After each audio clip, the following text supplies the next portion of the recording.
Hey guys, we are wrapping up the first wave of Gundam Universe figures today with a look at the RX-0 Unicorn Gundam from Bandai Tamashii Nations. This guy is GU03 in the wave, and I'm going to say right off the bat that I am familiar with the Unicorn Gundam, but I'm not all that knowledgeable about it. This one is definitely a little bit outside of my wheelhouse.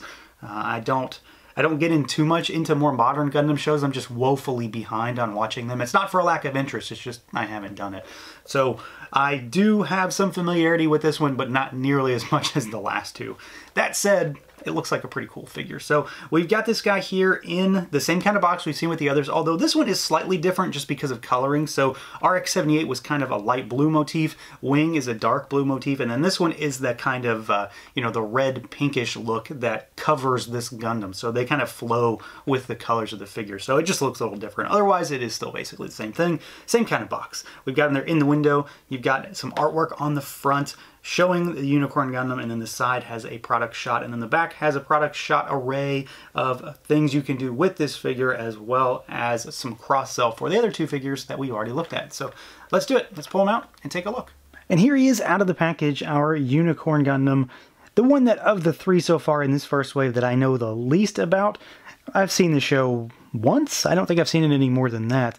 And I enjoyed it, but I just don't have that much memory about it, frankly. So I know a little bit about this one, but not nearly as much compared to the RX-78 or the Wing, but I still think I know enough to get through this review. And after watching this one, if you want to snag one for yourself, head on over to Big Bad Toy Store. I'll put a link down below, as I usually do, but let's jump right in, see how this guy moves around. So he is, for all intents and purposes, the same as the Wing and the RX-78, but he seems a lot more limited in what he can do. So the head can barely move up. It can move down pretty good though. Not much bobble side to side, and then he has full rotation. Arms go out. The shoulder piece will move to help with that. You can shift forward and backward. You've also got a bicep swivel. You do have your double jointed elbows, but it really only affords you just more than 90. And then you've got a ball peg at the wrist, so side to side rotation, and then hinge forward and backward, all that good stuff. It's got the rotating and hinging pads at the waist, the skirt area. The upper torso can do about this. It really can't do much. It can look backwards a little bit, and it kicks forward slightly, but it doesn't have much, if any, side to side, and then very, very little on rotation. So the mid-range for this figure is pretty rough. Legs go out, they kick forward and back. You do have a thigh cut, although mine is really, really, really tight, like to the point where it really doesn't want to work. And then you can kind of hinge and rotate at the ball there at the crotch. You do have your knees, which basically are only about 90, if that really. And then you do have your hinge down at the ankle, and there is a rocker down here as well. You've also got the hinging, or rather ball-pegged plates down here. They don't really move. I really don't understand why they're set up that way, considering they don't really need to cover much. The design itself covers all the junk on the inside. So this one is in the same arena as the Wing and the RX in terms of what it could do, but the design in general seems to just sort of stop it in its tracks. So it is as articulated, but even more hindered than the other two figures we've seen recently.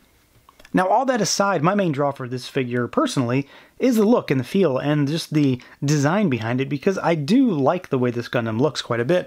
And for those who may or may not know, this is not the standard Unicorn. It's the base Unicorn, just in a distinct mode. So this is the Destroy mode version.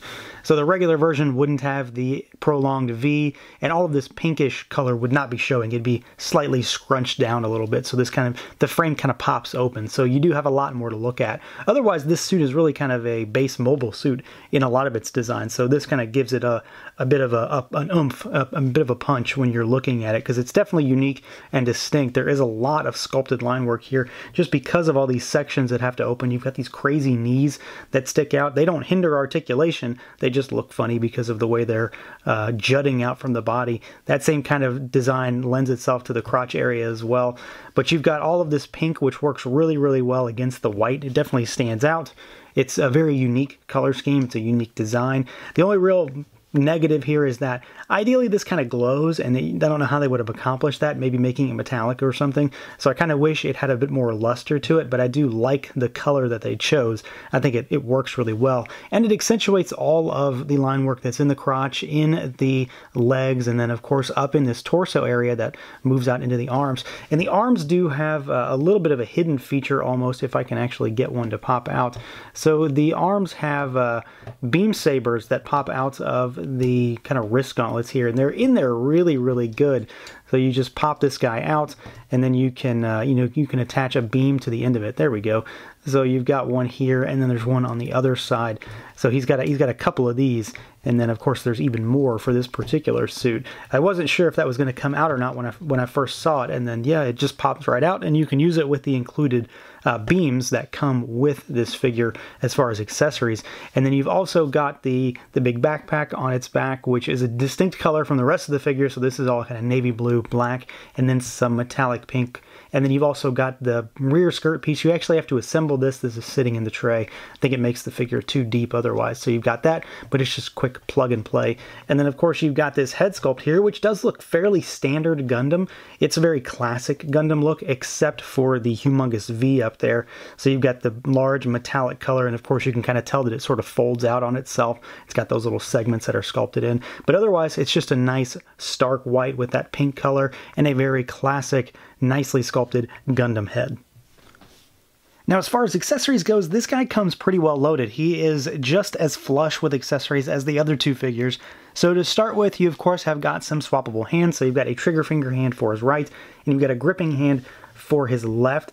Of course, you've got the kind of plasma rifle here. There's not much in the way of paint on this guy. It's just a cast gunmetal-y black plastic, but there is a lot of sculpt on it, and it kind of goes in line with the other stuff we've seen so far.